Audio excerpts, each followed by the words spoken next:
এক মেয়ে তার মাকে জিজ্ঞেস করলো যে মা, আমাদের কি শখ আহ্লাদের কোনো দাম নেই? আমাদের কি শখ আহ্লাদ কখনো পূরণ হবে না? মেয়ে বললো, আরে পাগলি, কি বললি? তুই বড় হবি, তোর বিয়ে হবে, তোর প্রত্যেকটা শখ আহ্লাদ তোর স্বামী পূরণ করবে। মেয়েটা অপেক্ষা করলো স্বামীর জন্য। মেয়ে যখন বড় হলো, মেয়েটা স্বামীকে বললো বিয়ের পরে যে স্বামী, আচ্ছা আমাদের মেয়েদের জীবনে কি কোনো শখ আহ্লাদের কোনো দাম নেই? স্বামী বললো, আরে তুমি কি পাগলি? তুমি এখন বিয়ে করেছো, বউ হয়েছো, তোমার বাচ্চা হবে, বাচ্চাকে মানুষ করবা, তোমার ছেলে তোমার শখ পূরণ করবে। মেয়ে অপেক্ষা করলো, ঠিক আছে, হয়তোবা আমার সন্তান আমার শখগুলো পূরণ করবে। ছেলের মা হলো, একদিন সন্তানকে বললো, আচ্ছা বাবা, আমাদের মেয়েদের শখের কি কোনো দাম নাই?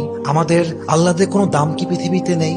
সন্তান বলছে, মা তোমার কি মাথা খারাপ? তোমার বয়স হয়ে গিয়েছে, তোমার এক পা কবরে ঢুকে গিয়েছে, তুমি এখন আল্লাহ বিল্লাহ করবা, কবরের ফিকির করবা। তখন মেয়েটা বুঝতে পারলো যে আসলে পৃথিবীতে নারীদের শখ বলতে কিছু নেই। পৃথিবীটা নারীদের আল্লাহ পূরণের জায়গা নয়, নারীদের প্রথম এবং Download ShareChat.